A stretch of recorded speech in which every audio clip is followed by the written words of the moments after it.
Have you ever wondered why we say I am eating instead of I eat when the action is happening right now? It's a tiny tweak in our language, yet it changes the meaning significantly. That, my friends, is the magic of the present continuous tense. It's all about actions unfolding in the here and now. So, if you've ever been puzzled by this aspect of English, fret not. We're about to delve deep into its intricacies. Stick around, and we'll unravel the mystery of the present continuous tense together.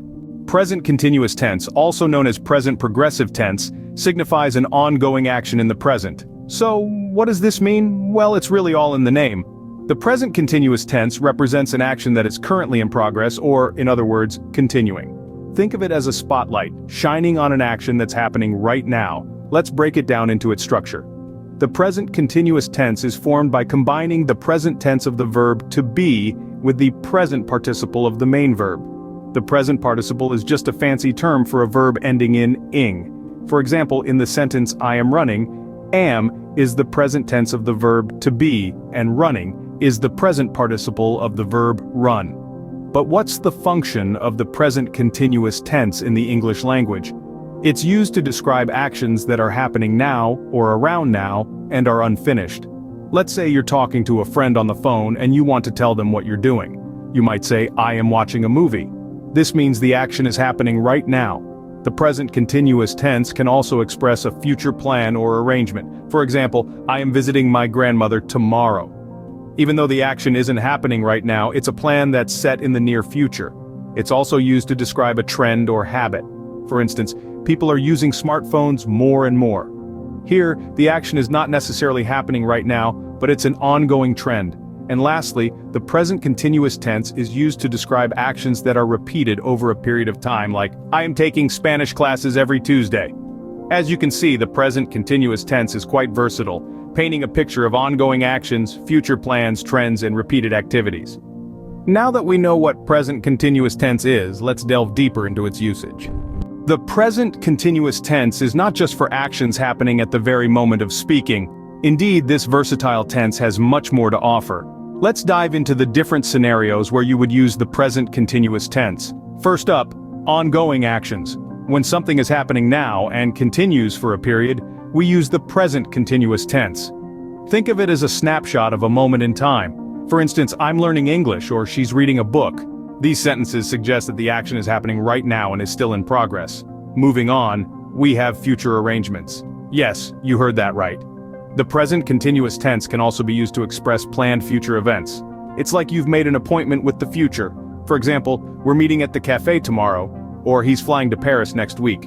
These sentences imply that arrangements have already been made for these future events. Lastly, let's talk about temporary situations. When something is true but only for a limited period, we use the present continuous tense. This is often used with words like today, this week, this month, etc. For example, I'm staying with a friend this week, or they're living in London for the summer. These sentences highlight that the situations are temporary and not permanent. So, there you have it. The present continuous tense, a versatile tool in your English language kit. It's used for ongoing actions, capturing a moment in the midst of happening. It's used for future arrangements, giving a sense of certainty and plan. And it's used for temporary situations, illustrating the transience of certain conditions. Remember, English is a rich, dynamic language. It's not always about rigid rules, but understanding the context and the subtle nuances. The present continuous tense is a perfect testament to this flexibility. Understanding when to use the present continuous tense is crucial, but so is knowing how to form it. Forming the present continuous tense is as easy as pie once you get the hang of it. Let's dive right into it. The present continuous tense is made up of three main components: the subject, the auxiliary verb be, and the main verb in its ing form. For instance, consider the sentence, I am running. Here I is the subject, am is the auxiliary verb, and running is the main verb in its ing form. Now let's look at the auxiliary verb be. This verb changes depending on the subject. For I, we use am, for you, we, and they, we use are, and for he, she, and it, we use is. So if we were talking about a dog running, we would say, it is running. The third component is the main verb in its ing form. To form this, you usually just add ing to the base verb. For example, run becomes running, talk becomes talking, and so on. However, there are a few rules to keep in mind. If the base verb ends in e, you drop the e and add ing. So write becomes writing.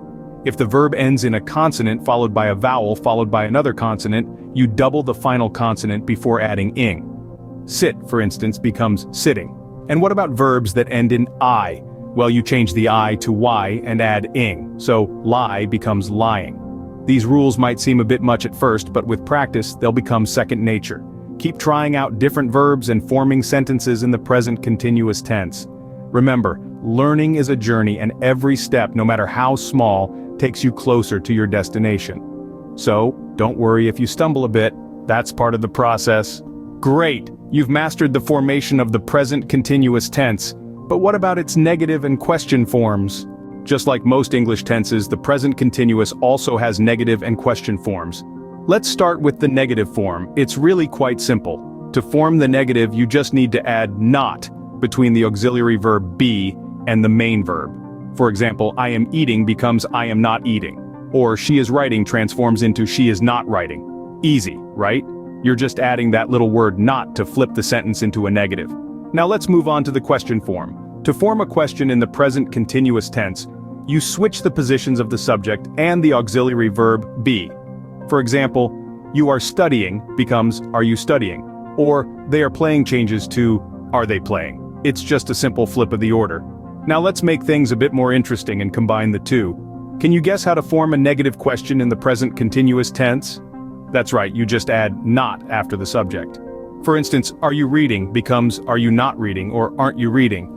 Using the contraction aren't is more common in spoken English, but both forms are correct. But remember, context is key. You wouldn't ask, aren't you reading if you see someone clearly engrossed in a book. You would more likely ask this question if you expected someone to be reading but they're not. Let's practice with a few more sentences. He is sleeping in negative form is he is not sleeping.